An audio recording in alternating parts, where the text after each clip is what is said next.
कैसा युग आया है, हर कोई भगवान हो गया है। जो विचार पुराने हो गए थे नए होकर सामने आने लगे हैं। न बदला जमाना न बदला इंसान, धर्म के नाम पर इंसान हैवान क्यों हो गया है। जाते थे जिस तीरथ पे शांति पाने के लिए, आज वो बाजार में क्यों बदल गए। क्यों मिलता है तू सदा कबीर की झोपड़ी में, क्यों ना मिलता है तू बड़े मठ में। फिर भी आज का इंसान समझने को तैयार नहीं। बहुत बेचा है हमने तुझे अलग अलग नामों से, फिर भी तू हमारा लोभ तोड़ने को तैयार नहीं। अब तो तरस गई गरीब भक्तों की व्याकुल आंखें तेरा दरस पाने को। अब तो आजा जमाने में कृष्ण या बुद्ध बनकर किसी फंसाने को। आज का इंसान देव बनने की होड़ में इंसान बनने को तैयार नहीं। आप बनकर इंसान किसी झोपड़ी में, इस संस्कृति को कबीर और तुकाराम के सिवाय पर्याय नहीं।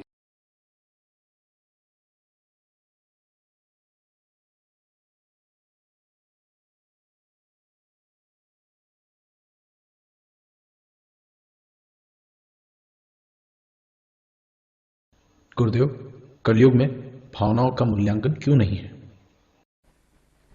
भावनाओं से प्रेरणा प्राप्त होती है, प्रेरणाओं से उत्कर्ष, उत्कर्ष से संतुष्टि, संतुष्टि से विरक्ति और विरक्ति से मुक्ति।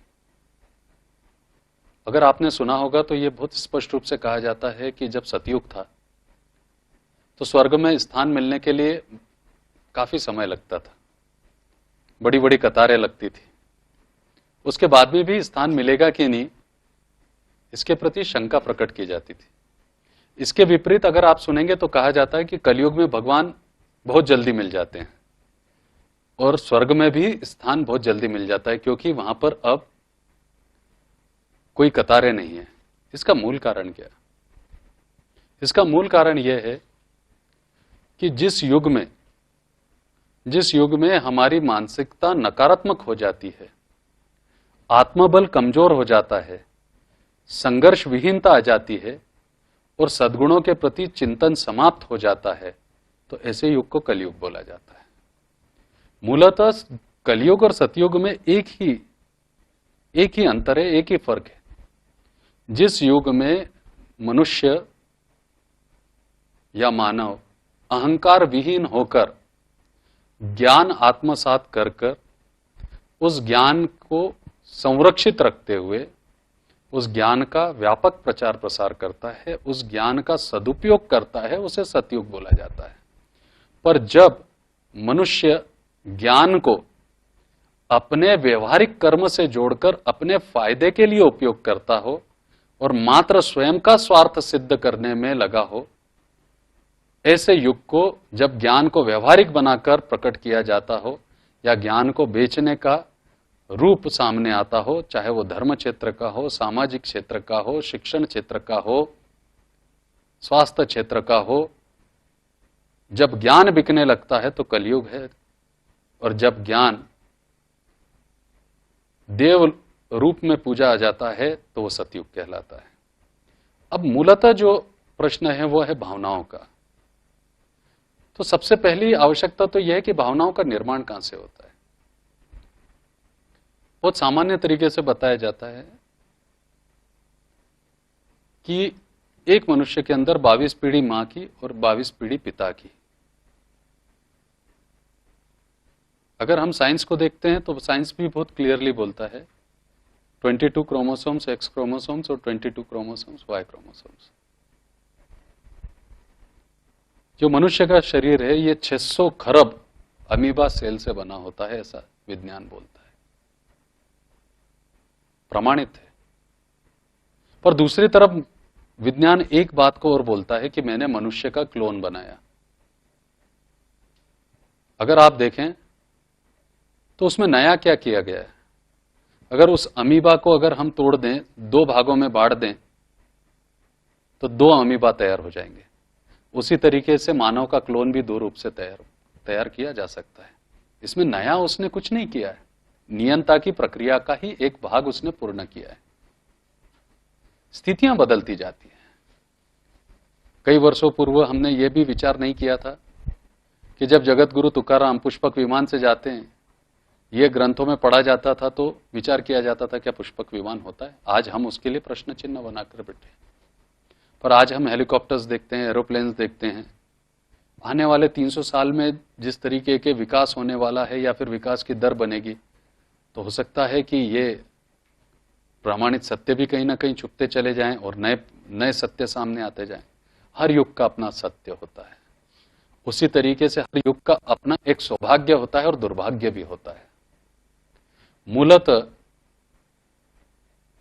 संसार की पहचान और किसी युग की पहचान, किसी राष्ट्र की पहचान, किसी समाज की पहचान रिश्ते, संबंध और नातों से होती है कि हमारे आपस में एक दूसरे के प्रति कैसे रिश्ते हैं, कैसे संबंध है, कैसे नाते हैं। और आज भावनाओं की जो कद्र नहीं है, चाहे माता पिता की भावना की कद्र हो, गुरु के भावनाओं की कीमत हो, या फिर शिष्य की भावना की स्थिति हो, आज जो एक ये प्रश्न चिन्ह या फिर इन रिश्तों की प्रासंगिकता पर जो प्रश्न उठ खड़ा हुआ है, उसका मूल कारण यह कि संघर्ष विहीनता के चलते हुए हम परालंबी हो गए। और परालंब होने के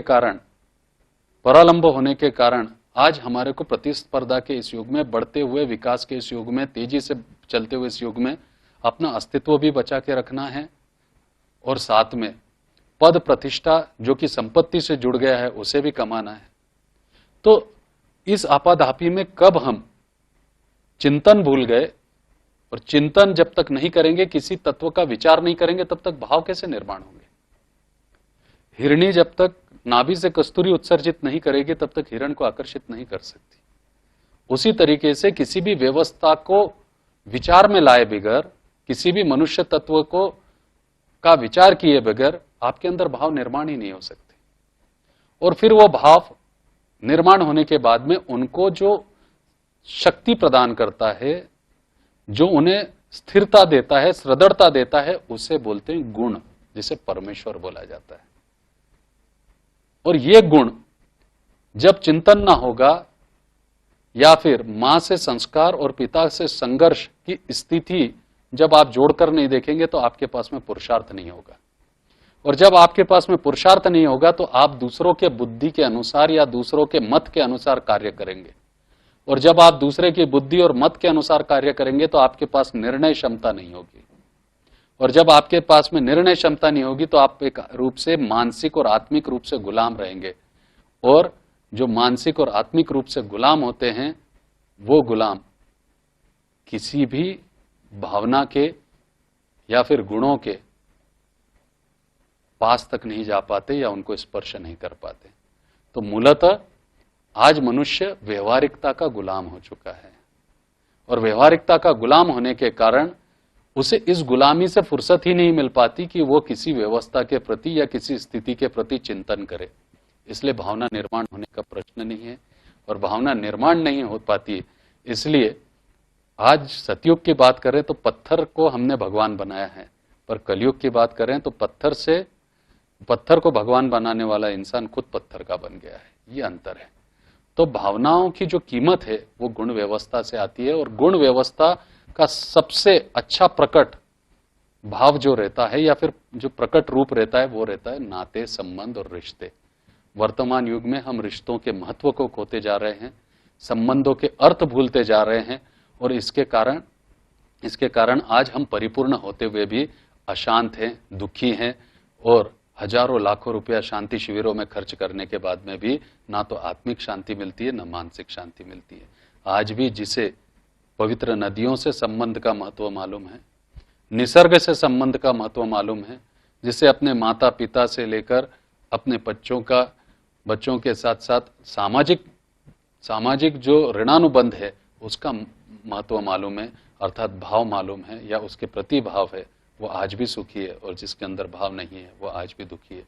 नदी नदी होती है, चाहे उसमें पानी हो या सूख जाए। नदी को तो नदी बोला जाता है, पर आवश्यकता यह है कि हम नदी को कितना भरा रखते हैं या फिर उसे अपने लालच के चलते हुए सुखा देते हैं।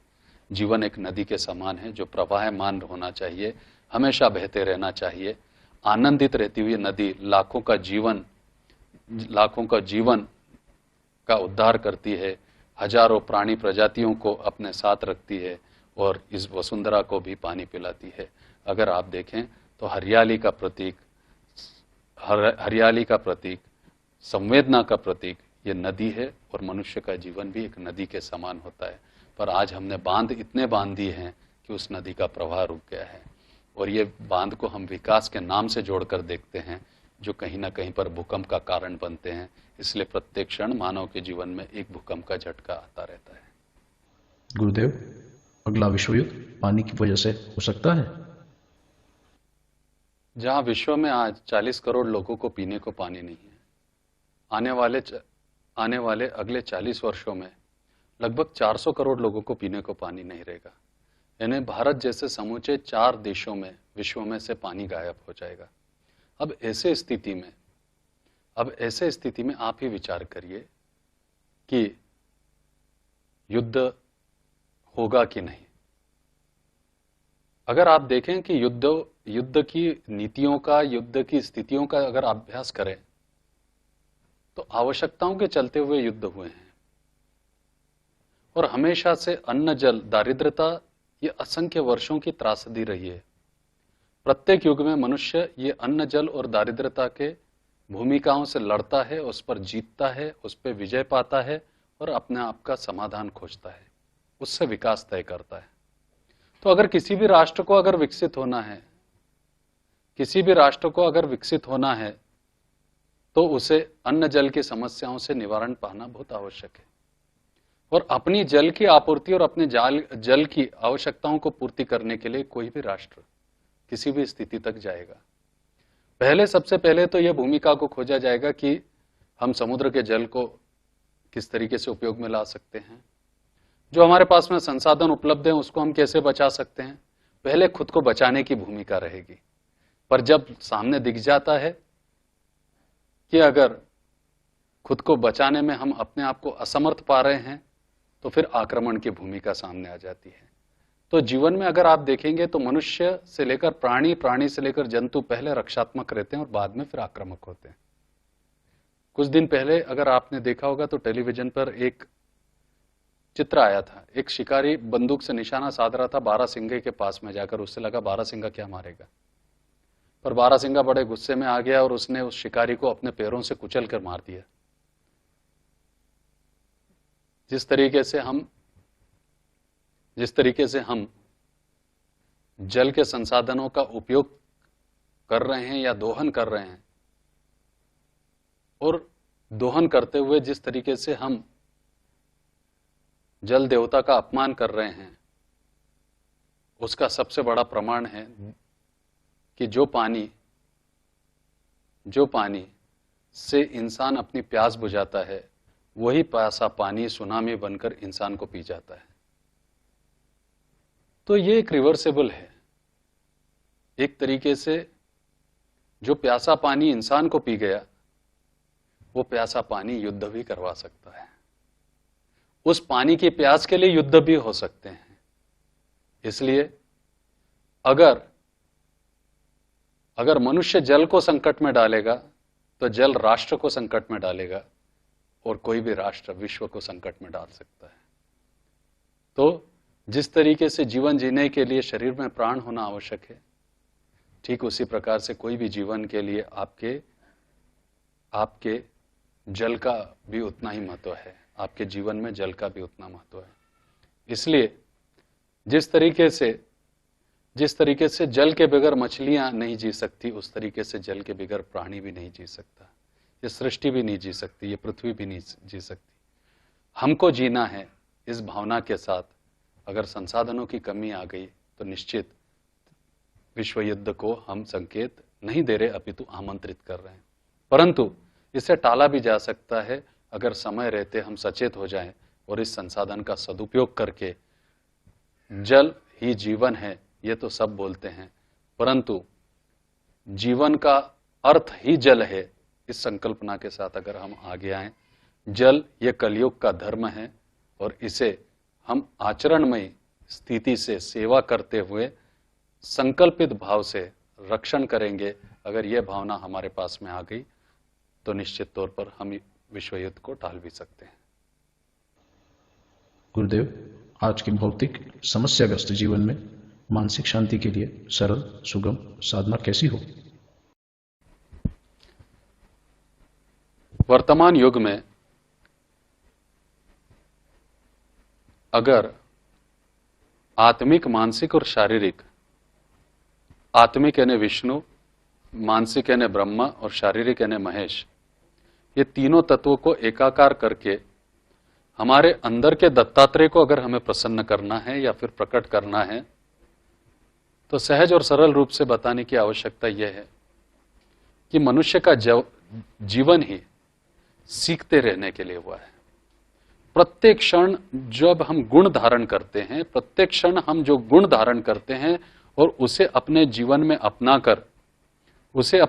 में अपनाकर हमारे अंदर निरंतर जो हम सुधार लाते हैं, वो सर्वश्रेष्ठ संतोष प्रदान करता है। वो साधना जो हमारे को सर्वश्रेष्ठ आत्मिक संतोष प्रदान करती है, तो वो होती है गुण साधना। तो वर्तमान युग में मनुष्य को अगर सर्वाधिक आनंदित रूप से जीना है, आनंद के साथ में जीना है, एक शांति के साथ अगर जीना है, तो उसे गुण का पुजारी होना बहुत आवश्यक है, गुण साधक होना आवश्यक है और गुण को धारण करने की उसमें क्षमता होना चाहिए। जो सबसे ज्यादा आनंद की प्राप्ति होगी वो ये होगी कि अगर वो गुण प्राप्त करने का संकल्पित हो जाएगा तो उसके जीवन में अहंकार समाप्त हो जाएगा। आज अगर आप देखेंगे तो इतने विद्वान आपके समक्ष हैं, ये विद्वत्ता का युग है। अगर आप देखें तो प्रत्येक क्षेत्र में एक दूसरे को अपने विद्वत्ता के आधार पर मात करने की एक होड़ सी लग गई है, परंतु इस विद्वत्ता में मात करने की होड़ से लगने के बाद में भी कहीं ना कहीं हमारे को जीवन में अशांति महसूस होती है। परंतु आप अगर देखें कि आज इस विद्वत्ता को सबसे बड़ा ग्रहण किस चीज का लगा है, तो अहंकार का लगा है। 7 प्रकार के अहंकार रहते हैं विद्वत्ता में। पहला अहंकार जाति का, दूसरा अहंकार आपकी संपत्ति का, तीसरा अहंकार सौंदर्य का, चौथा धर्म का, पांचवा विद्वत्ता का, छठा परिवार का और सातवां अहंकार जो होता है वो आपके घर का अहंकार होता है। तो अगर आप देखें ये 7 प्रकार के अहंकार आज हम लोगों को डसते हैं। तो गुण धारण करने के लिए सबसे पहली अच्छी बात यह होती है कि अगर आपने गुण धारण करने की क्षमता है तो आप विनम्र हो जाएंगे, आपको अहंकार नहीं होगा। और अगर आपको अहंकार नहीं होगा तो जीवन में तो 3 ही भय के कारण मनुष्य तनावग्रस्त होता है। एक मृत्यु का भय, दूसरा अपमान का भय और तीसरा अपयश का भय। इन तीनों भय से अगर आपको दूर होना है तो आपको अहंकार विहीन होना आवश्यक है। और इन तीनों भय पे अगर आपको मात करना है तो आपको संकल्पित होना जरूरी है, और संकल्पित होने के लिए आपके अंदर की संघर्ष क्षमता की भावना प्रबल होना आवश्यक है। और उस संघर्ष क्षमता की भावना को प्रबल करने के लिए आप में समुचित संस्कार होना चाहिए, और समुचित संस्कार को प्राप्त करने के लिए आपको सद्गुणात्मक व्यवस्था के पूजक होना आवश्यक है। तो जो व्यक्ति अपने माँ पिता से लेकर अपने भाई बहन से लेकर प्रत्येक छोटे छोटे तत्व से गुण धारण करता है वो योगी दत्तात्रेय बनता है। क्योंकि गुरु दत्तात्रेय के भी 24 गुरु थे कि जिससे जो सीखने को मिले वो सीखना चाहिए। खुद को जो निर्मल बनाए वही ज्ञानी कहलाए, खुद को जो निर्मल बनाए वही ज्ञानी कहलाए, और जो अहंकार विहीन हो जाए वो निराकार परब्रह्म कहलाए। गुरुदेव, क्या अपराध का प्रायश्चित किया जा सकता है? सबसे पहली बात, अपराध किसे माना जाता है? एक, जब व्यक्ति को स्वयं से ग्लानि होने लग जाए, जब अपनी आत्मा हमें धिक्कारने लग जाए, और एक ऐसा कर्म जो हमारे को स्वयं को हानि पहुंचाने के साथ साथ दूसरों को भी कष्ट देता हो या दूसरों को भी हानि पहुंचाता हो, उसे अपराध बोला जाता है। जब आत्मा धिक्कारने लगती है तो उसका सीधा तात्पर्य यह है कि हम प्रायश्चित की अवस्था में आ गए हैं।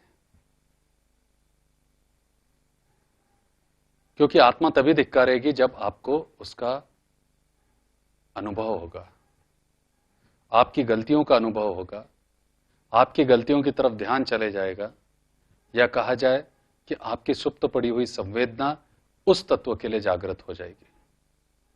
तो मूलतः अगर देखा जाए तो अपराध से प्रायश्चित की ओर का कदम क्या होता है? सही क्या गलत क्या,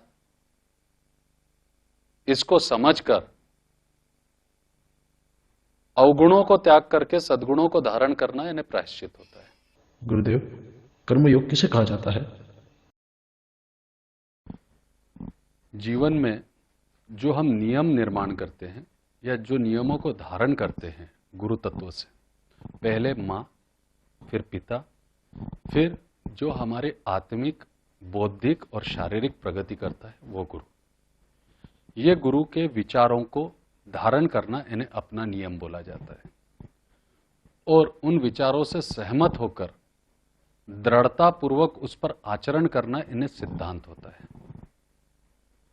तो ये नियम और सिद्धांत संघर्ष का निर्माण करते हैं, संघर्ष का निर्माण करते हैं। और जब किसी जीवन में गुण और भाव तत्व एक साथ आ जाते हैं और एक साथ समन्वित होकर गुण और भाव तत्व कार्य करते हैं, तो वो गुण और भाव तत्व के समन्वय को संस्कार बोलते हैं। तो ये संस्कार और संघर्ष जब एक साथ आते हैं तो पुरुषार्थ होता है। तो संस्कार यानी कौन? तो वो शक्ति जिसके पास में गुण भी है और भावना भी है, वो कौन है?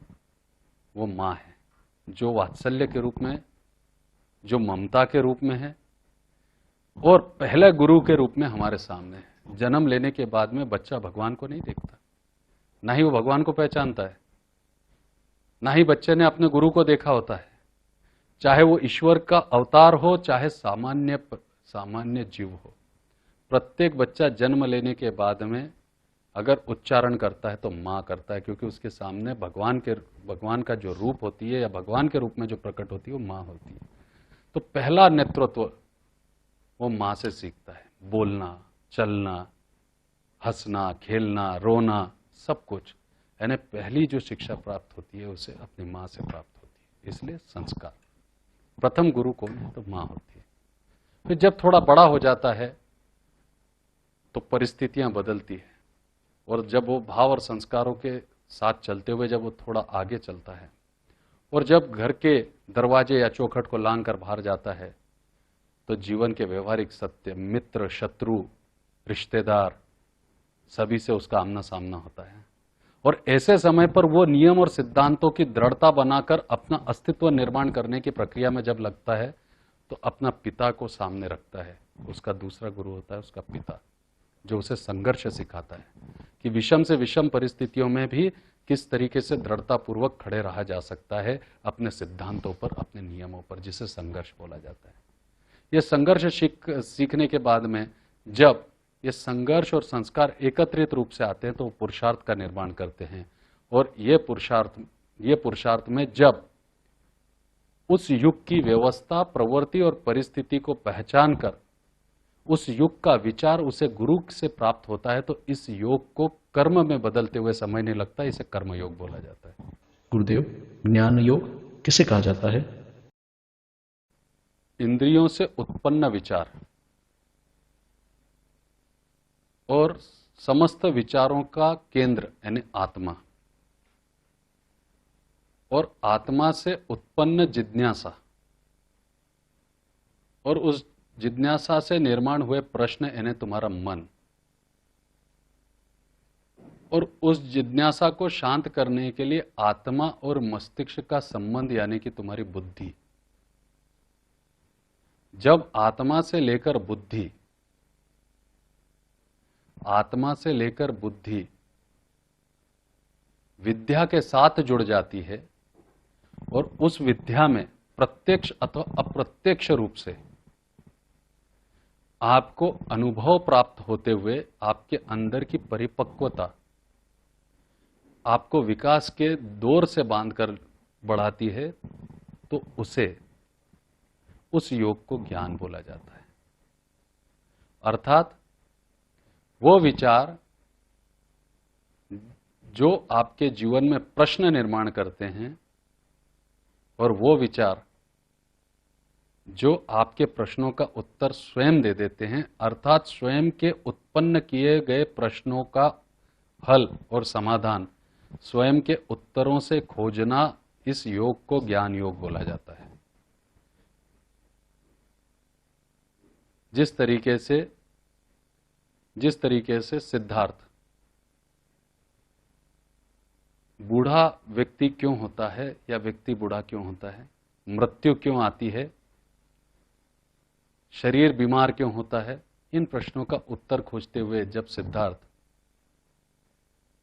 अपने आत्मयोग को क्रिया योग के माध्यम से अपने मन को विचरित करने के लिए लगा देते हैं, तो ये मन कहीं ना कहीं आत्मा और बुद्धि का सेतु का कार्य करता है। और आत्मा और बुद्धि के सेतु का जब कार्य मन करने लगता है, तो एक ही अवस्था निर्माण होती है कि सारी एकाकार, जिसे कुंडलिनी दर्शन बोलते हैं। और उस प्रश्न का उत्तर जब स्वयं से सिद्धार्थ खोजता है, तो वो गौतम बुद्ध में बदल जाता है। अपने इंद्रियों को नियंत्रण में लेने वाला एक ऐसा नर, अपने समस्त इंद्रियों को नियंत्रण में लेने वाला एक ऐसा नर जो अपनी कामेंद्रियों को अपने चिंतनों से ज्ञानेंद्रियों में बदल देता है और उस ज्ञानेंद्रियों को एक बिंदु अर्थात ज्ञान में जब स्थापित करता है, तो उस नरेंद्र के जीवन में एक ऐसे आनंद का निर्माण होता है जो उसे विवेक ही विवेक जन्म के रूप में देता है। ऐसे नरेंद्र से विवेकानंदा का जन्म होता है। तो नरेंद्र से विवेकानंदा बनने की जो प्रक्रिया है, या सिद्धार्थ से जो गौतम बुद्ध बनने की प्रक्रिया है, जिज्ञासा से तर्क, तर्क से सिद्धांत और सिद्धांत से परिपूर्ण अवस्था ज्ञान योग कही जाती है।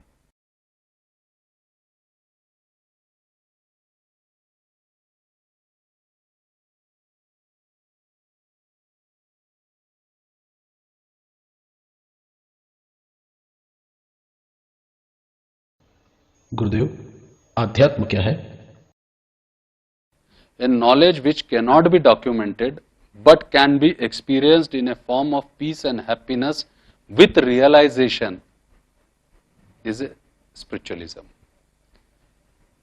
वो तत्व जो आपके जीवन की समुचित अज्ञानता को समाप्त करके आपको ज्ञान रूपी शांत चित्तता प्रदान करता हो और अपने प्रश्नों के उत्तर स्वयं से ढूंढने के लिए प्रेरित करके आपको संपूर्ण बना देता हो, उसे अध्यात्म बोला जाता है। गुरुदेव, मन क्या होता है? विचारों का वो रूप जो अपनी जिज्ञासाओं को शांत करने के लिए हमेशा सकारात्मक और नकारात्मक रूप से दौड़ता रहता है और अपने जीवन में उठने वाले प्रश्नों को शांत करके उसे अध्यात्म के रूप में परिवर्तित कर देता है। ऐसे आत्मा के रूप को मन बोला जाता है। गुरुदेव, अंतर्मन व बाह्य मन कृपा कर समझावे। अंतर्मन यानी हमारी संवेदना और बाह्य मन का अर्थ होता है कि जो व्यवहार अर्थात भौतिकवाद और देववाद, भौतिकवाद जो है वो बाह्य मन है और देववाद जो है वो अंतर्मन है। जब भौतिकवाद देववाद पर प्रभावी हो जाता है तो मनुष्य अपराधी के रूप में सामने आता है, और जब देववाद भौतिकवाद पर प्रभावी हो जाता है तो मनुष्य देवत्व के रूप में प्रकट हो जाते हैं। पर जब मनुष्य देववाद और भौतिकवाद का समन्वय साध लेता है तो वो सर्वश्रेष्ठ रूप में प्रकट हो जाता है। गुरुदेव, आध्यात्मिकता व भौतिकता का क्या संबंध है? आध्यात्मिकता और भौतिकता का जो संबंध है वो बहुत स्पष्ट है। भौतिकता हमारा शरीर है और आध्यात्मिकता हमारी आत्मा है। आत्मा वो है जो विचारों का पिंड होता है हजारों विचार हमारी सभी इंद्रियों से उत्सर्जित होकर, हजारों विचार हमारे इंद्रियों से उत्सर्जित होकर जिस केंद्र बिंदु पर जाकर स्थापित होते हैं, उस केंद्र बिंदु को हम आत्मा बोलते हैं। तो आत्मा के सही रूप को अध्यात्म कहा जाता है और शरीर के सही रूप के व्यवहार को हम भौतिकता कहते हैं। अब रही बात संबंध की, तो आप विचार करिए कि मात्र आप भौतिक रूप से ही जिए जा रहे हैं। भौतिक रूप से जीने का जो रूप है, वो रूप ऐसा है कि आपके मन में जो जिज्ञासाएं उठती है, उन जिज्ञासाओं को उठने के लिए आपको कुछ तो कारण होना चाहिए। भाई जिज्ञासा अगर निर्माण हो रही है तो किस कारण से? सिद्धार्थ के जीवन में जिज्ञासा का निर्माण होना, जब वो रथ से सवार होकर राजप्रसाद से बाहर निकलते हैं तो एक मरे हुए व्यक्ति को देखते हैं, ये उनकी जिज्ञासा। अगर वो शरीर रूपी बीमार व्यक्ति को नहीं देखते, शरीर रूपी मृत व्यक्ति को नहीं देखते तो क्या जिज्ञासा निर्माण होती? तो उस भौतिकता के निर्माण से, उस भौतिकता के कारण उनकी जो जिज्ञासा निर्माण हुई, वो सिद्धार्थ को गौतम बुद्ध बनाती है। ये भौतिकता ने अध्यात्म को आशीर्वाद प्रदान किया। और अगर मनुष्य पूर्ण ही भौतिकवादी हो जाए तो गुण व्यवस्था का अर्थ ही नहीं होगा, और गुण व्यवस्था का अर्थ नहीं होगा तो संवेदना निर्माण नहीं होगी। तो फिर हम एक निर्जीव प्राण के समान है, जैसे पत्थर, उसमें भी प्राण रहते हैं, वनस्पति उगते हैं, फल फूल उगते हैं, परंतु उसे जीवन का अर्थ मालूम है क्या? तो जीवन का अर्थ भौतिकता के साथ समझाने की जो इसमें सामर्थ्य होता है, उसे अध्यात्म बोला जाता है। यह अध्यात्म का भौतिकवाद पर आशीर्वाद है।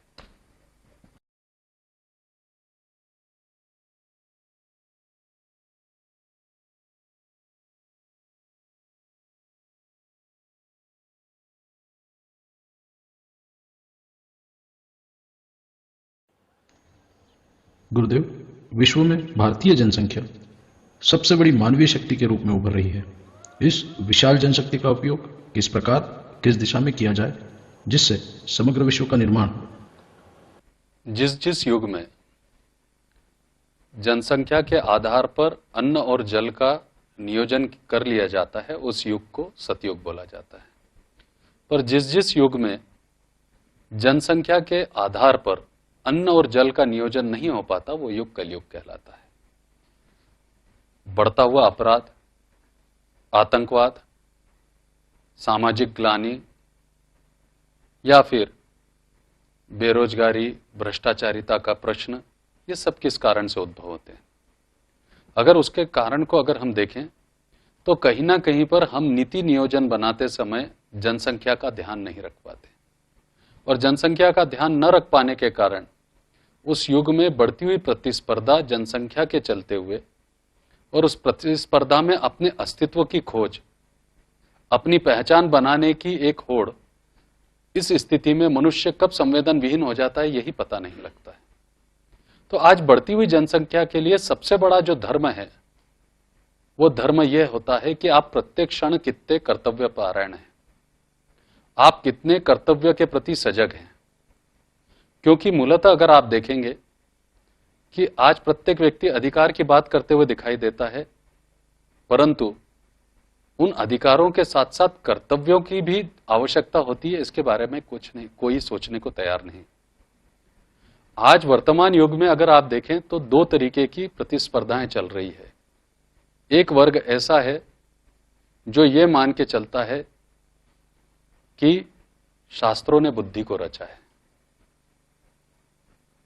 जबकि हम लोग ये भूल जाते हैं कि बुद्धि ने शास्त्रों को रचा है, शास्त्रों ने बुद्धि को नहीं। परंतु एक हम मानसिकता बनाकर बैठ जाते हैं, और अगर आज भी देखें तो समाज में एक बहुत बड़े वर्ग को, या बहुत बड़ा वर्ग, या फिर एक प्रभावी वर्ग यह सिद्ध करने में लगा रहता है कि शास्त्रों ने बुद्धि को रचा हुआ है। अब शास्त्रों ने अगर बुद्धि को रचा हुआ है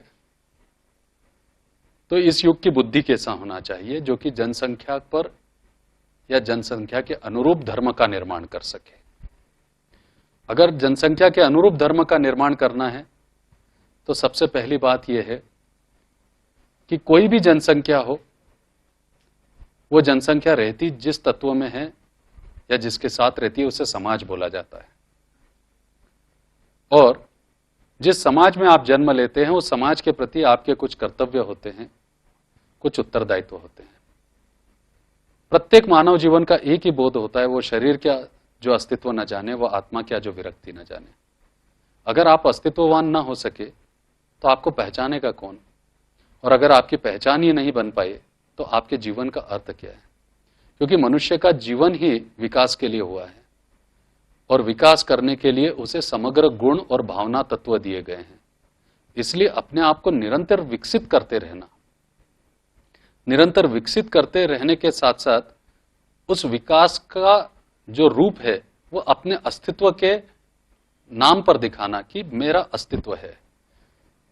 आज हम जितने भी आदर्श या महापुरुषों को पूजते हैं, उन्हें स्वीकारते हैं, उन्हें आत्मसात करते हैं, उन्हें अपना मानते हैं या फिर उनकी पूजा करते हैं, उसका मूल कारण क्या है? अगर विचार करिए, इन महापुरुषों ने अपना अस्तित्व ही निर्माण नहीं किया होता या इनका अस्तित्व ही सामने नहीं आया होता तो ये कितने महान हैं, इनका चरित्र कैसा है, इनके गुण कैसे हैं, इनका जीवन कैसा है, यह हमें कैसे पता चलता है? किसी भी आदर्श को स्वीकारने के लिए उसका अस्तित्ववान होना बहुत आवश्यक है। उनका ज्ञान का स्वरूप, मानवता के प्रति चिंतन, राष्ट्र के प्रति समर्पण की भावना, समाज के प्रति जो सोच है वो उन्हें आदर्श बनाती है और उसे हम स्वीकारते हैं। और इसलिए आज जो सबसे बड़ी आवश्यकता यह है कि हम जिस समाज में जन्म लेते हैं उस समाज के प्रति हमारे कुछ कर्तव्य होते हैं, हमारा कुछ देना रहता है, क्योंकि वो समाज हमारा अस्तित्व निर्माण करता है। आज मुख्यतः आपने अगर जन्म लिया है तो आपको अस्तित्ववान बनना होगा। जब तक आप अस्तित्ववान नहीं होंगे तब तक आप विरक्ति की राह पर नहीं चल पाएंगे, क्योंकि अगर आपको त्याग करना है तो उस त्याग के लिए आपको समूचा कर्म करना पड़ता है। समुचित कर्म किए बगैर आप त्याग को परिभाषित नहीं कर सकते, त्याग को बता नहीं सकते, त्याग को समझा नहीं सकते और त्याग को सीख भी नहीं सकते। इसलिए इस त्याग को पहचानने के लिए आपको दैनंदिन जीवन के समुचित कर्म करना होगा। और दैनंदिन जीवन के अगर समुचित कर्म करना है तो आज की बढ़ती हुई इस जनसंख्या को सर्वश्रेष्ठ कर्म के साथ जोड़ना होगा। उस कर्म में राष्ट्रवाद हो, समाज के प्रति संवेदना हो, मानवता के प्रति कर्तव्य की भावना हो और स्वयं कल्याण की संकल्पना अपने साथ में हो। इसको सोचे बिगर और इन सब को एक आदर्श आचार संहिता में लाकर आचरण में स्थापित किए बिगर वर्तमान युग की ग्लानि दूर हो नहीं सकती। और बढ़ती हुई जनसंख्या को अगर हमारे को एक नागरिकता में बदलना है, जैसे जो प्रश्न किया गया वो जनसंख्या से संबंधित था, नागरिकता से नहीं, तो बढ़ती हुई जनसंख्या को अगर नागरिकता में बदलना है तो अधिकार को कर्तव्य से जोड़ना होगा और शास्त्र आधारित बुद्धि के बजाय इस युग की बुद्धि के आधार पर इस युग का शास्त्र निर्माण करना होगा, जो हमारे को प्रत्येक क्षण संवेदना के साथ साथ अपने कर्तव्य से जोड़े रख सके। गुरुदेव, ऐसा प्रतीत होता है हर व्यक्ति पहले स्वयं का, परिवार का, फिर समाज का भला सोचता है, फिर समाज में हर तरफ अफरा तफरी एवं असंतुलन का वातावरण क्यों है? जो धर्म रूपी आचरण से नीति मूल्य निर्माण होते हैं, उन नीति मूल्यों के संरक्षण करने के लिए जो हमें अर्थ की आवश्यकता लगती है और उस अर्थ के लिए हम जो कर्म करते हैं, जो व्यवहार के रूप में प्रकट होता है, उसे समाज बोलते हैं। नीति मूल्य और अर्थ के समन्वय को जो व्यवहार के रूप में प्रकट होता हो उसे समाज बोला जाता है। अब समाज अगर बोला जाए तो व्यवहार ही हो गया। व्यवहार परिवार के साथ में, परिवार का व्यक्ति के साथ में। तो अगर देखा जाए तो किसी भी समाज की पहचान किस कारण होती है? उसके व्यवहार के कारण, उसके स्वभाव के कारण, कि मेरा अमुक व्यवहार है, मेरा अमुक स्वभाव है, उसके कारण वैसा समाज। किसी भी परिवार की पहचान भी अगर किस आधार पर होती है तो उसका व्यवहार कैसा है, उसका स्वभाव कैसा है, उस पर परिवार पहचाना जाता है। यहां तक कि किसी इंसान की भी अगर पहचान अगर आपको करनी है तो वो अच्छा है, बुरा है, ज्ञानी है, अज्ञानी है, विद्वान है, मूर्ख है, किसी भी रूप से अगर आप देखेंगे तो आखिर में आकर जुड़ता स्वभाव से है। ये स्वभाव को हम व्यवहार के रूप में प्रकट करते हैं। तो अगर देखा जाए तो इस व्यवहार को आप समाज से जोड़कर देखते हैं, व्यवहार को आप परिवार से जोड़कर देखते हैं, व्यवहार को आप इंसान से जोड़कर देखते हैं। यहां तक कि समाज में आप रहते काहे के लिए? रिश्ते जोड़ने के लिए। और रिश्ते काहे के लिए जोड़ते हैं?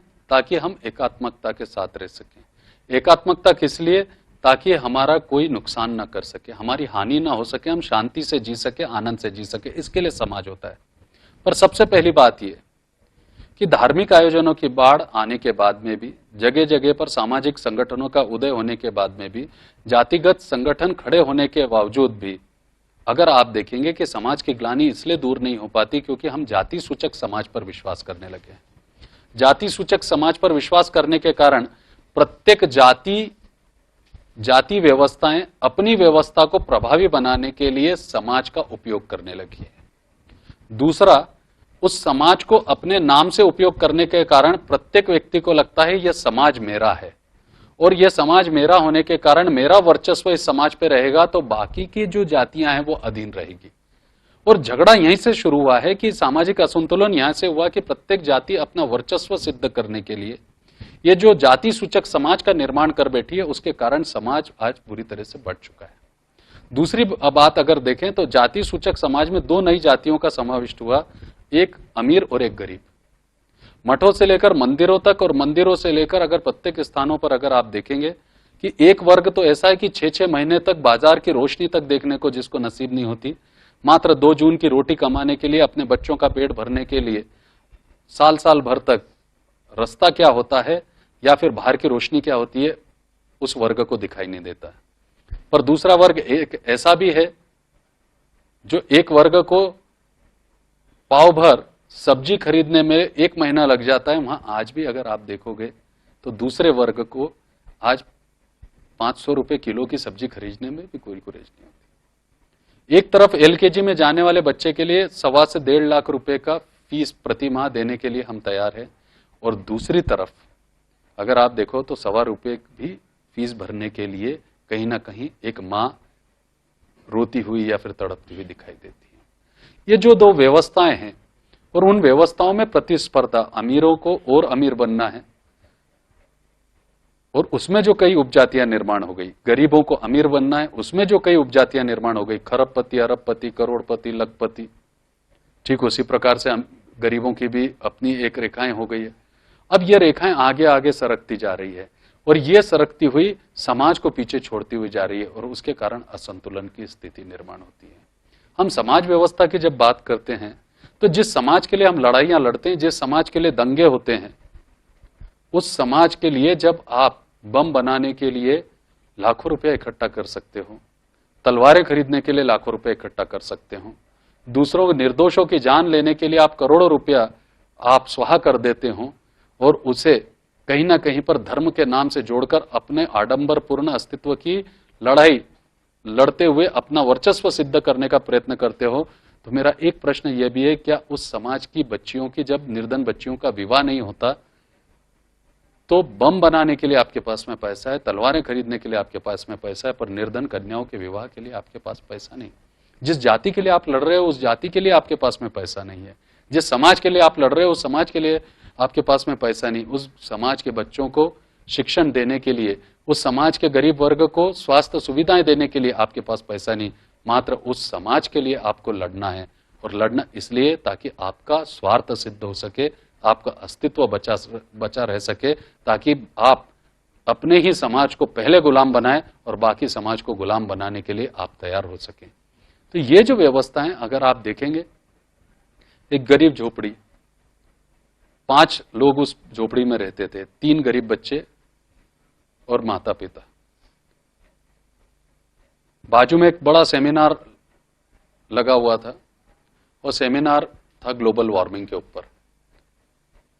सर्दी का मौसम था, ठंड का मौसम था, और कड़ाके की सर्दी पड़ रही थी। दिन भर की कमाई करके पति अपने घर पे आया हुआ था। उस गरीब बस्ती में कुछ लड़के आंच सेक रहे थे, अलावा जलाकर। कोई चाय पी रहा था, कोई बीड़ी पी रहा था। उस झोपड़ी में से कुछ आवाजें आ रही थी। पति की इच्छा थी कि अपनी पत्नी के ऊपर और बच्चों के ऊपर ये फटी गोदड़ी में डाल दूं ताकि वो इस ठंड की मार से बच सके। पत्नी की इच्छा थी कि मेरे पति दिन भर काम करके आए हैं, थक गए हैं, इसलिए तीनों बच्चे और पति के ऊपर ये गोदड़ी डाल दी जाए। पति पत्नी के ऊपर गोदड़ी डालता रहा, पत्नी पति के ऊपर गोदड़ी डालती रही। ऐसे में रात बीत गई, उस झोपड़ी से आवाजें आना बंद हो गई। सवेरा हुआ, बस्ती में सन्नाटा छाया हुआ था। उस बस्ती की झोपड़ी में से कोई आवाजें नहीं आ रही थी। कुछ लोगों ने हिम्मत करके उस बस्ती के झोपड़ी का दरवाजा खोला और देखा कि फटी गोदड़ी एक तरफ पड़ी हुई थी, 3 बच्चे और माता पिता का देह एक दूसरे को झांकने के चक्कर में एक तरफ पड़ा हुआ था। अगर समाज सेवा का संकल्प अगर हम बदल दें, स्वरूप बदल दें, उसका रूप अगर बदल दें, अगर वो फटी गोदड़ी के साथ साथ ग्लोबल वार्मिंग पर के परिसंवाद पे जो लाखों रुपया खाने पे खर्चा हुआ, या एक दूसरे के फूल देने पे खर्चा हुआ, या फोटो निकालने पे खर्चा हुआ, उसमें से एक अंश मात्र भी अगर उन गरीबों तक पहुंच जाता तो 5 जीवन को हम बचा पाते। तो समाज है क्या, समाज व्यवस्था क्या है, इसको पहचानना बहुत आवश्यक है। एक, जब निर्धन पिता अपने कन्या का विवाह नहीं कर पाता, एक मां अपने जवान बेटी की डोली नहीं देख पाती है, और उनके आंखों के आंसू जब सूख जाते हैं, जब समाज सोता रहता है, मात्र उसकी बेटी की शादी इसलिए नहीं हुई कि उसका चाल चलन कैसा है, इसको बताने के लिए समाज सामने आकर खड़ा हो जाता है। तो समाज की यह जो दोहरी भूमिका है, उसके कारण आज असंतुलन बना हुआ है। आज यह विचार सामने आ जाता है कि क्या समाज उन्हीं के पास में है जिनके पास में पैसा है। कहीं ना कहीं पर 5 रुपया सैकड़ा ब्याज पर पैसा कमाने वाले धार्मिक आयोजनों का आनंद लेते हुए और साथ में जिजमानी करते हुए दिखाई देते हैं, और 5 रुपया सैकड़ा ब्याज देने वाले लोग आज जमीन पर हमारे को बैठे हुए दिखाई देते हैं, कतार में दिखाई देते हैं। ऐसे स्थिति में समाज किस तरीके से सुधरेगा, ये देखना जरूरी है। कई लोग धर्म क्षेत्र से भयमुक्त समाज का ज्ञान देते हैं और स्वयं सिक्योरिटी में घूमते हैं। तो ऐसे स्थिति में समाज कैसे सुधरेगा? समाज का विचार अगर हमारे को करना है तो आज हम अपने स्वयं के लिए पद्मश्री और पद्म भूषण की बात करते हैं, पर कोई इस देश में यह विचार करता है क्या कि मेरे समाज को पद्मश्री मिलना चाहिए, मेरे समाज को पद्म भूषण मिलना चाहिए, मुझे इन तमगों की आवश्यकता नहीं, इन सम्मानों की आवश्यकता नहीं। अगर मेरा समाज सम्मानित होगा तो मैं स्वयं में सम्मानित होऊंगा, परंतु ऐसे सम्मान की भावना कोई नहीं लाता, क्योंकि समाज एक सर्वश्रेष्ठ उपयोग का साधन है। समाज एक ऐसा प्लेटफॉर्म है कि जिससे हम अपने स्वार्थ को सींच सकते हैं और उस स्वार्थ को सींचकर अपना अस्तित्व निर्माण करके हम बाकी लोगों को गुलाम बना सकते हैं। हजारों वर्ष की गुलामी की एक ये नई प्रथा है कि समाज के नाम पर जियो, समाज का नाम लो, समाज के बारे में बोलो, मात्र समाज के लिए कुछ मत करो। अगर कुछ करना है तो सिर्फ एक ही कार्य करो कि इन्हें गुलाम कैसे बनाया जा सके, अशिक्षित रख के, चाहे धर्म के नाम पर हो, चाहे विद्या के नाम पर हो, चाहे स्वास्थ्य के नाम पर हो, और इन्हें गुलाम बनाकर अपना उपयोग कैसे किया जा सके, अपना उल्लू कैसे साधा जा सके, इसका प्रयत्न जारी किया जाता है। इसलिए कहने के लिए तो चंद्रमा है, परंतु उसमें भी एक दाग है। कहने के लिए तो चंद्रमा है, परंतु उसमें भी एक दाग है। कब बदली से ढक जाएगा पता नहीं, कब बदली से ढक जाएगा पता नहीं। आज तो जीवन को सूरज की तलाश है, आज तो जीवन को सूरज की तलाश है। गुरुदेव, आज के संवेदनाहीन समाज में नकारात्मक विचारधाराएं बलशाली होती जा रही है, उसे सकारात्मक विचार शक्ति में कैसे परिवर्तित किया जाए? जिस युग में नकारात्मक शक्तियां, नकारात्मक विचारधाराएं या नकारात्मक मानसिकता सकारात्मक मानसिकता पर प्रभावी हो जाती है, सकारात्मक शक्तियों पर प्रभावी हो जाती है, या सकारात्मक विचारों पर प्रभावी हो जाती है, वो युग कलयुग कहलाता है। पर जिस युग में सकारात्मक मानसिकता, विचारधारा, प्रवृत्तियां, विचार ये नकारात्मक विचारधाराओं पर प्रभावी हो जाते हैं, तो वो युग सतयुग कहलाता है। ये एक महीन सा अंतर सतयुग और कलयुग के बीच में है।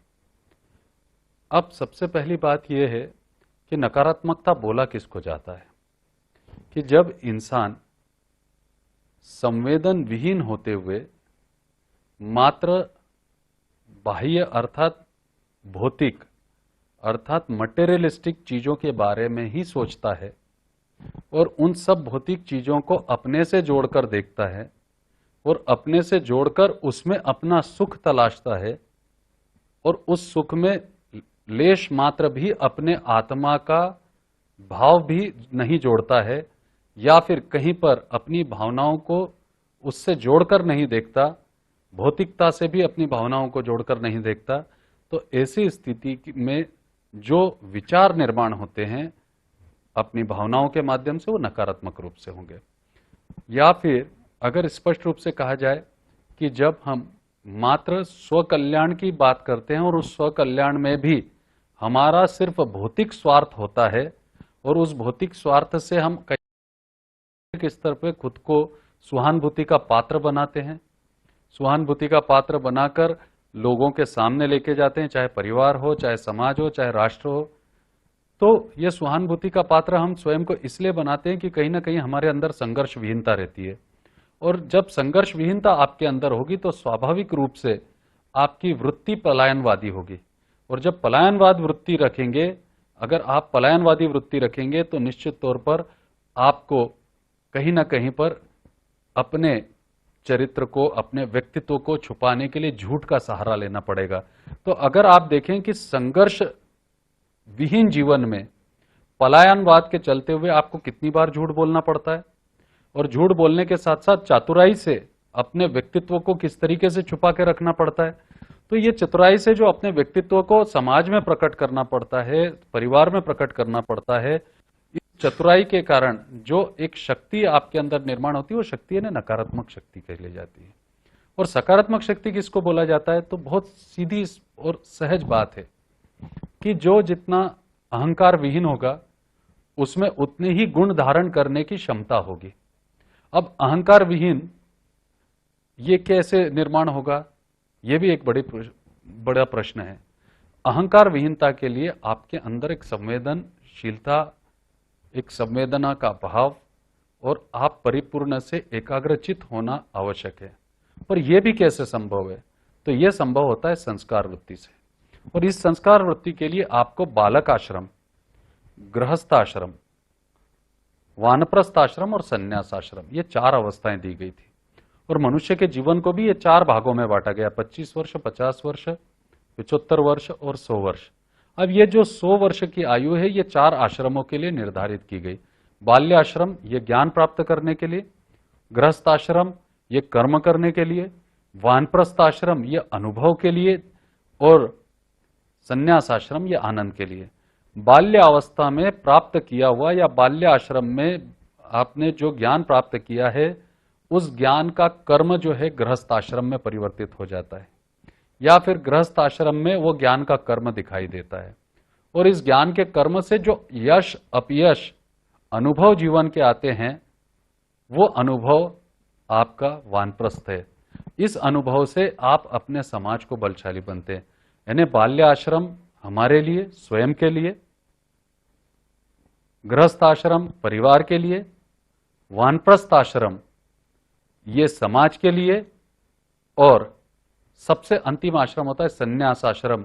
वो संन्यास आश्रम का सीधा अर्थ होता है कि संन्यास आश्रम का जो सीधा अर्थ होता है वो आनंद से होता है। यानी बाल्य आश्रम के अनुभव से जो आप आनंद प्राप्त करते हैं वो आपको विरक्ति प्रदान करता है, और विरक्ति में ही जीवन का सच्चा आनंद छुपा होता है। क्योंकि जब तक विरक्ति आपको प्राप्त नहीं होगी तब तक आनंद की स्थिति निर्माण नहीं होगी, और जब तक आनंद आपके जीवन में नहीं होगा तब तक आप मुक्त नहीं हो सकते। इसलिए संन्यास आश्रम ये आनंद की स्थिति को निर्माण करता है। इसलिए संन्यास आश्रम ये आनंद की स्थिति को निर्माण करता है। अब जीवन कितना सहज है आप देखिएगा। पर आनंद की ये स्थिति को संन्यास आश्रम में जब अनुभव के आधार पर हम जीते हैं तो एक संपूर्ण जीवन आप जी सकते हो सकारात्मक रूप से। सकारात्मक रूप से कैसे जी रहे हैं कि बाल्य अवस्था में जो आपने ज्ञान प्राप्त किया है गृहस्थ में उसको कर्म बना दिया, कर्म के रूप में परिवर्तित ज्ञान को आप जो है वानप्रस्थ पे आते आते परिपक्वता के आधार पर अनुभव में बदल देते हैं।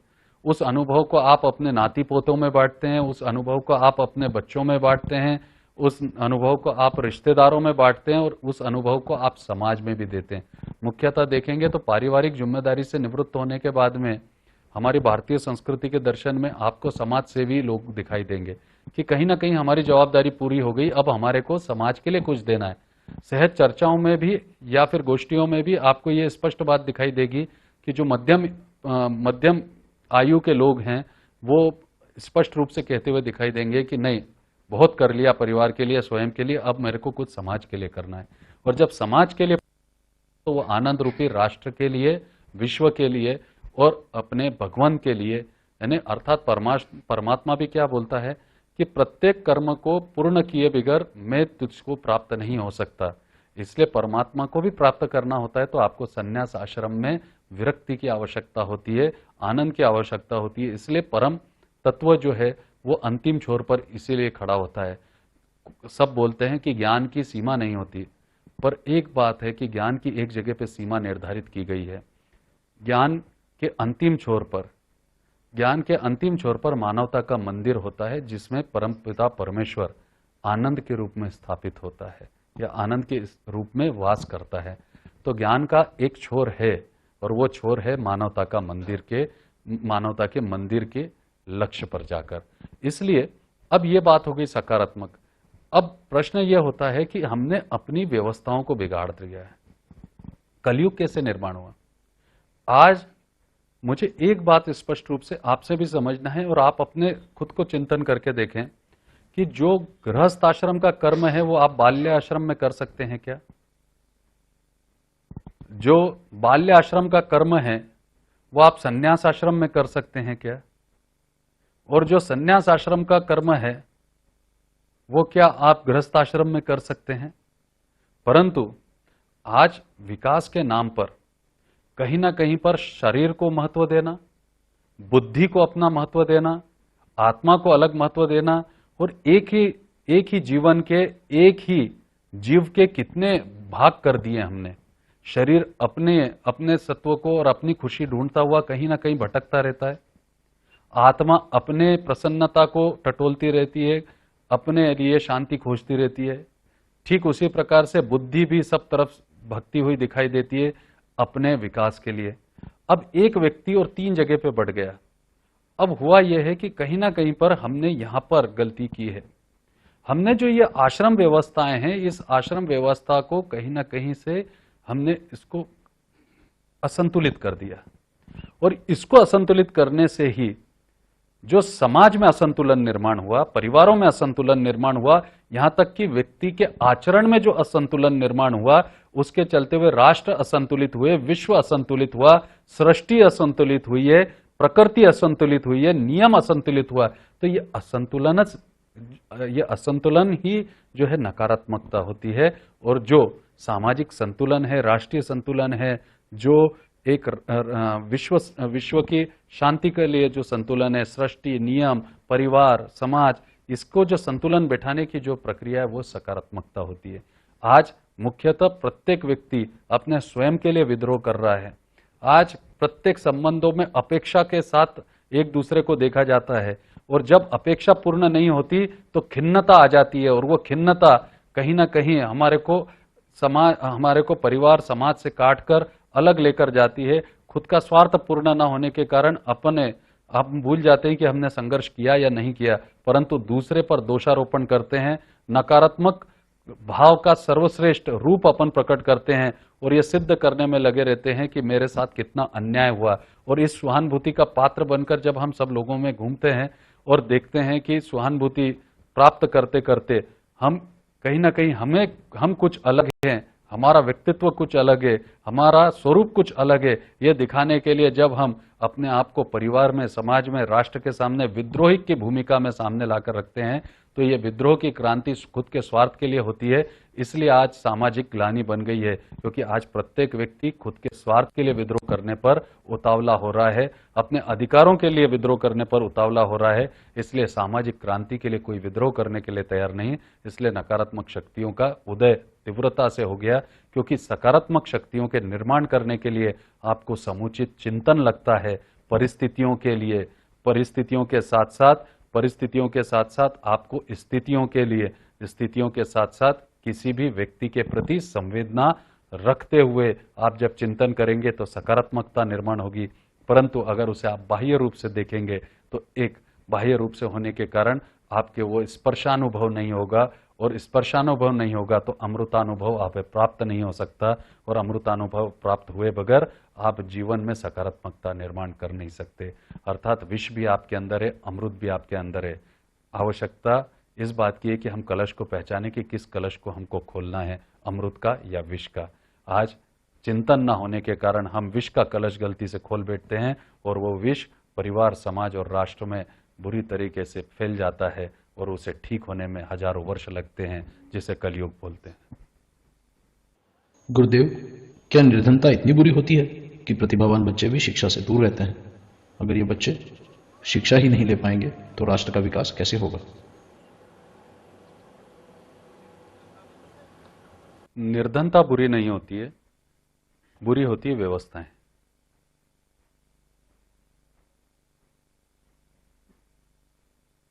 धर्म सत्ता का जब भारतीय समाज पे प्रभाव था तो सम्राट अशोक के सामने जब तथागत गौतम बुद्ध जाकर खड़े हो जाते थे और अहिंसा का मार्ग बताने पर उस कलिंगा युद्ध में, उस कलिंगा युद्ध में जो रक्तपात की स्थिति देखकर, अपने योद्धाओं की स्थिति देखकर द्रवित हुए अशोक जब अहिंसा का एक अमृतानुभव लेते हैं, एक अहिंसा का पाठ या सीख जब गौतम बुद्ध से लेते हैं तो उनका हृदय परिवर्तन होता है। तो धर्म सत्ता का जब भारतीय समाज पर प्रभाव था तो 13 वर्ष के शंकराचार्य जब केरला से चालू होते हैं तो मात्र 16 वर्ष से कम आयु में चारों वेदों की पुनर्रचना करते हैं। केदारनाथ से लेकर बद्रीनाथ तक का फिर से खोज निकालते हैं और चारों पीठों की स्थापना करके राष्ट्र को कैसे बलशाली बनाया जा सकता है, संस्कृति का कैसे रक्षण किया जा सकता है, प्रत्येक राज सत्ताधीश को मर्यादा में रखते हुए उन्हें प्रजा के प्रति कैसे कर्तव्य होना चाहिए, प्रजा के प्रति क्या क्या कर्तव्य होना चाहिए, कर्तव्यों में धर्म सिद्धांतों का कैसे समाविष्ट होना चाहिए, धर्म सिद्धांतों के अनुरूप कैसी राज व्यवस्था होना चाहिए। जब 13 वर्ष के आद्य शंकराचार्य उपदेश करते थे तो सारे राज सत्ताधीश उनकी आज्ञा मानकर उस युग में सुधार लाते थे। गुरु वशिष्ठ की आज्ञा मानकर भगवान श्री राम राक्षसों का संहार करते थे और संदीपनी के आश्रम में पले बड़े श्री कृष्ण स्वयं मनसुखा से लेकर सुदामा तक के पोहे खाने में बिल्कुल नहीं हिचकिचाते थे। तो अगर आप देखेंगे तो धर्म सत्ता का जो भारतीय समाज पर प्रभाव था, उस परिणाम यह था कि गुरु द्रोणाचार्य के पास में कौरव और पांडव को सीखने जाना पड़ता था। अर्थात गुरुकुल व्यवस्था में गुरु सर्वोच्च पद पर आसीन हुआ करते थे।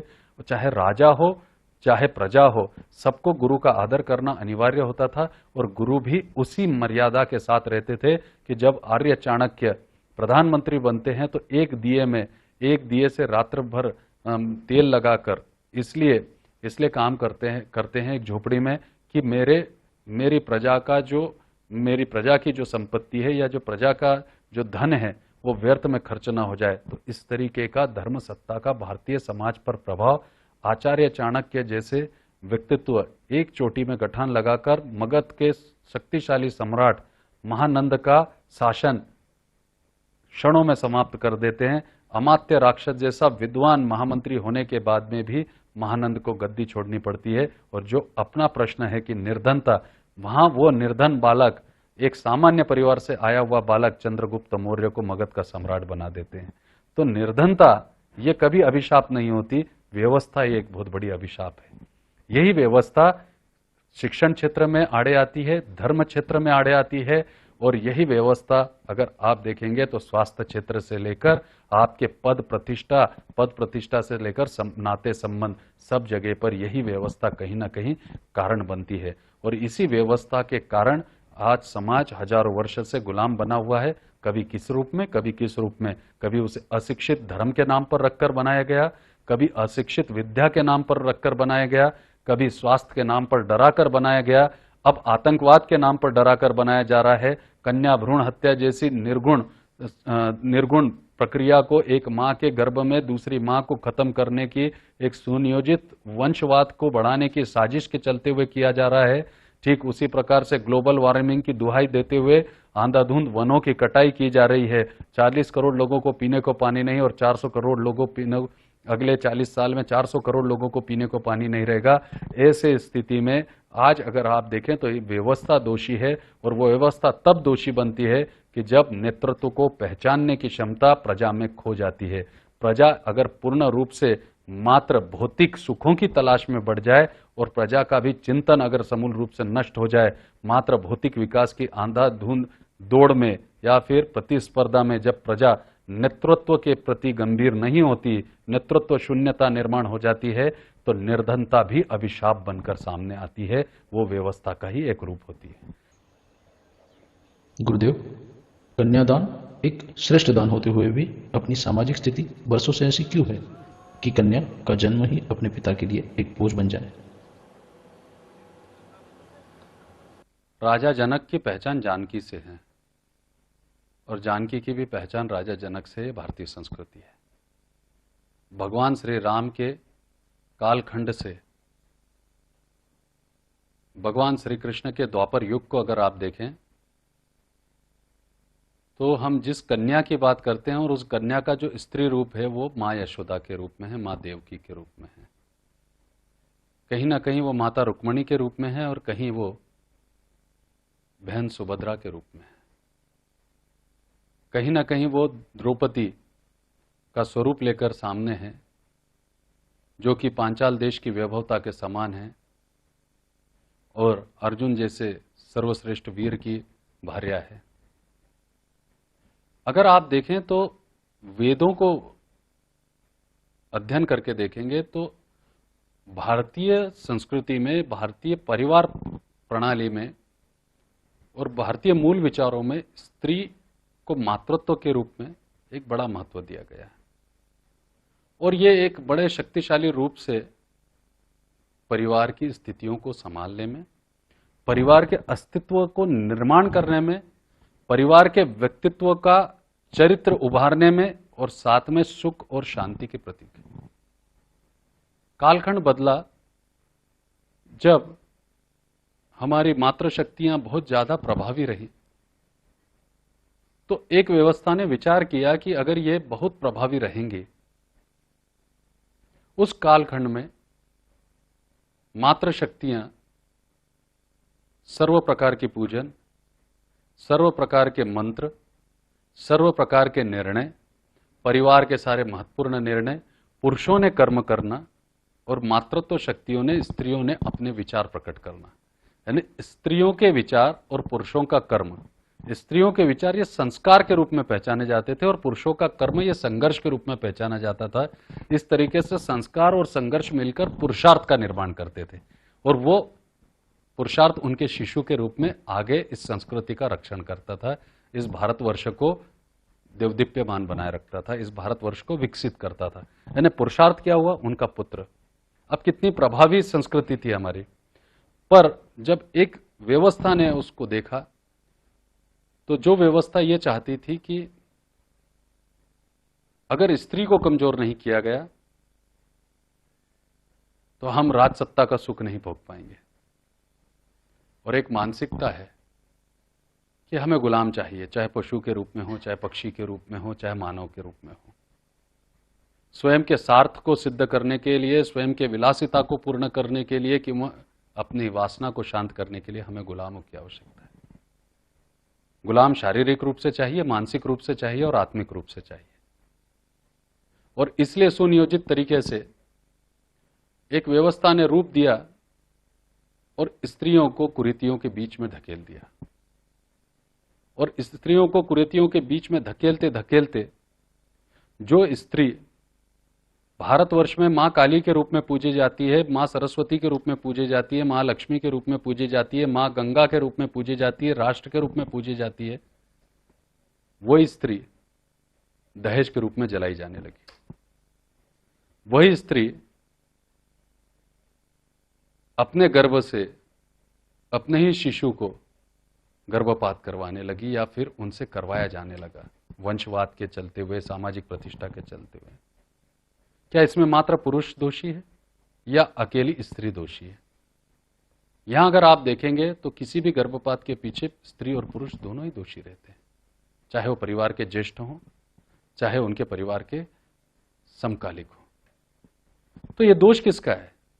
स्त्री का, पुरुष का? नहीं, यह दोष है एक व्यवस्था का। और इस व्यवस्था को बदलने की शक्ति स्त्री में होती है, इसलिए स्त्री को अनेक तरीके से बंधनों में डाल दिया जाता है।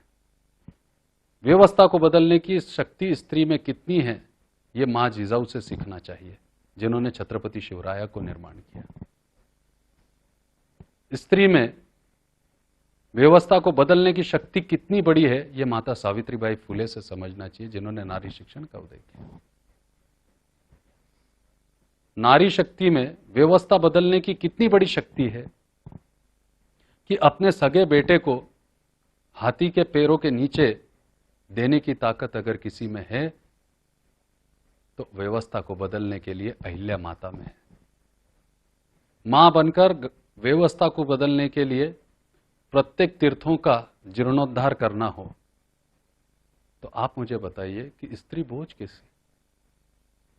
स्त्री बोझ हो नहीं सकती, मातृत्व शक्ति बोझ हो नहीं सकती, इस राष्ट्र में नारी शक्ति बोझ हो नहीं सकती। बोझ है वो व्यवस्थाएं, और बोझ है हम स्वयं, जो इन व्यवस्थाओं को ढोते हैं अपने ऊपर, जो इन व्यवस्था की मान्यताओं को झुठलाते हैं, जो उन सुव्यवस्थाओं का सम्मान करते हैं जहां नारी को मां, बहन के रूप में, पत्नी के रूप में, बेटी के रूप में एक देवी का दर्जा होता है, दिया जाता है। और जिस घर में नारी को बराबर की हिस्सेदारी मिलती है और पुरुष उस हिस्सेदारी में जब सहयोग की भूमिका निभाते हैं तो सचमुच का वो भावनाओं का दान एक कन्यादान होता है। विश्व का एक भी ऐसा देश नहीं है कि जिसमें नारी को दहेज के लिए जलाया जाता होगा। एक तरफ हम भारतवर्ष में नारी को पूजते हुए दिखाई देते हैं, नारी के लिए बड़ी बड़ी बातें करते हैं, उनके अधिकारों की बात करते हैं, पर दूसरी तरफ जिस गंगा के कोख में, जिस गंगा के साथ में हम अपने पाप धोने जाते हैं, उस गंगा को मां के रूप में बोलते हैं, परंतु एक गंगा के पेट से दूसरी गंगा को खत्म करने के लिए हम जरा भी नहीं हिचकते। तो सोच और हमारी मानसिकता ये बदलने का अब समय आ गया है, और इस मानसिकता को अगर हमारे को बदलना है तो सबसे पहले हमारे को चिंतन करना आवश्यक है।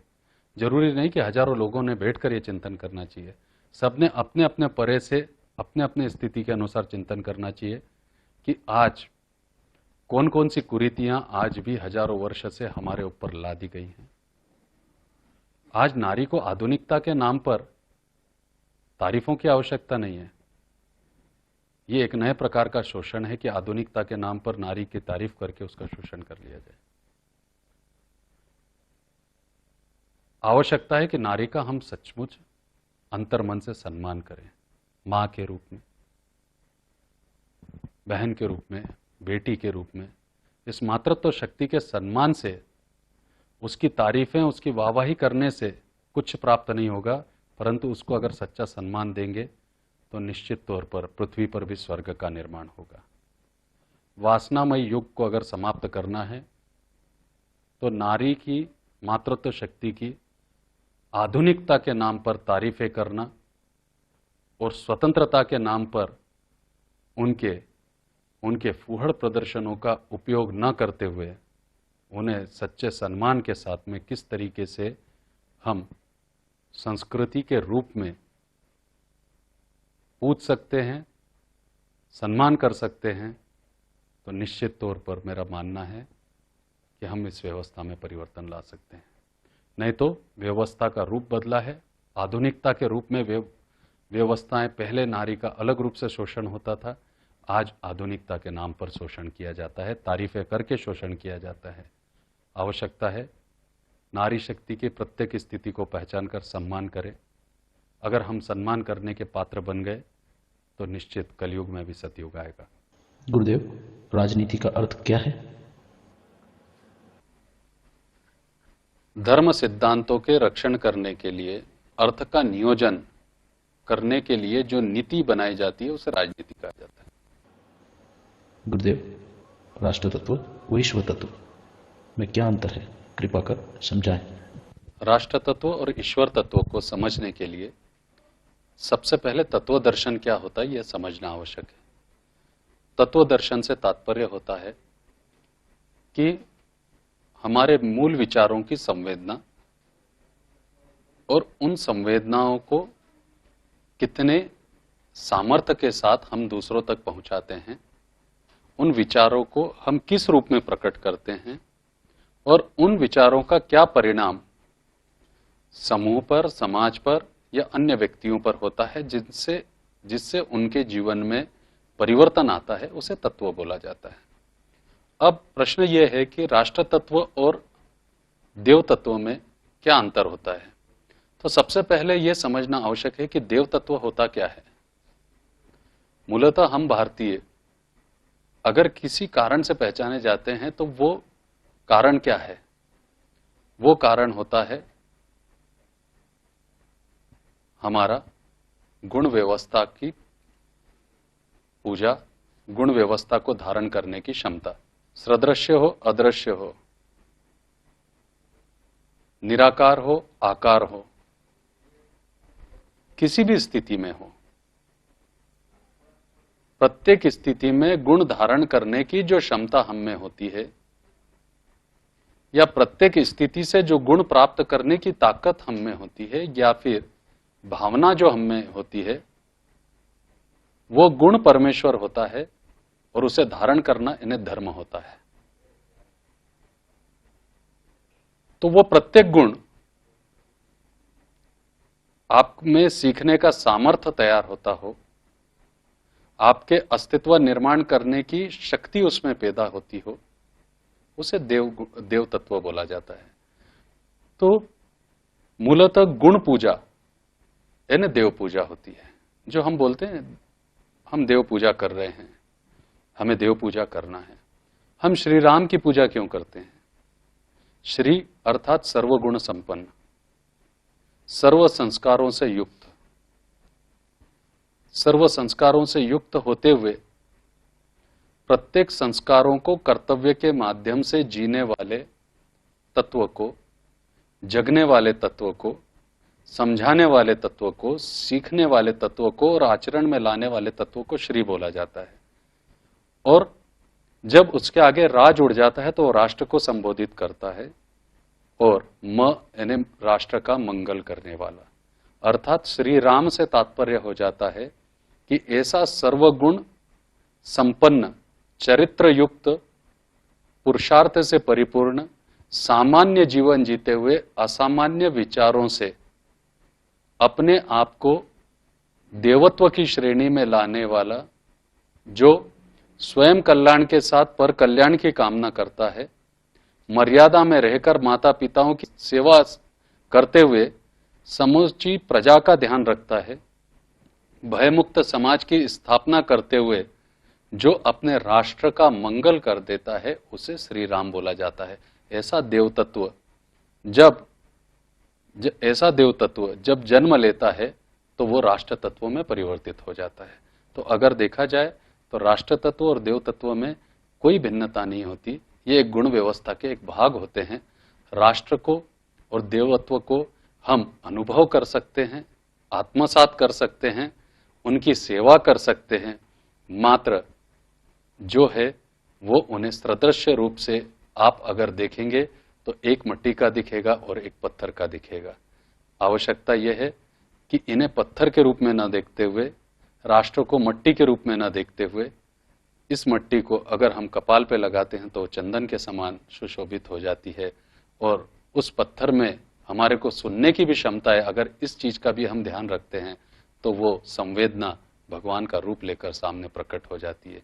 आवश्यकता यह है कि हमारी दृष्टि कैसी है,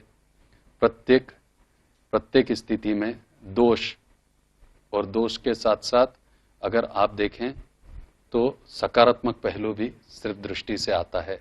राष्ट्र तत्व और देव तत्व एक ही पहलू हैं, मात्र देखने की दृष्टि हमारी कैसी है यह हम पर निर्भर करता है।